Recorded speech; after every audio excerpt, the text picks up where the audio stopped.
Hello everyone, how are you doing? This is MD Tech here with another quick tutorial. In today's tutorial, I'm going to show you guys how to set up using gestures instead of buttons on your Android smartphone. So whether it's a Samsung Galaxy, Google Pixel, or another Android-based phone, in today's tutorial, I'm going to show you guys how to switch on the gesture activity. And without further ado, let's go ahead and jump right into it. So all you have to do is swipe up on your home screen and select the settings gear button here. And then you want to scroll down and select underneath where it says system. Go ahead and select that system tile.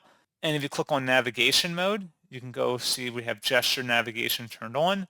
So to go home, swipe up from the buttons on the screen. To switch apps, swipe up from the bottom, hold, and then release. To go back, you would swipe from either the left or right edge. You can also switch to button navigation as well, but you guys get the gist here. So again, that would be underneath navigation mode at that point. So pretty straightforward process on that, guys. And as always, thank you for watching. I do hope I was able to help you out, and I do look forward to catching you all in the next tutorial. Goodbye.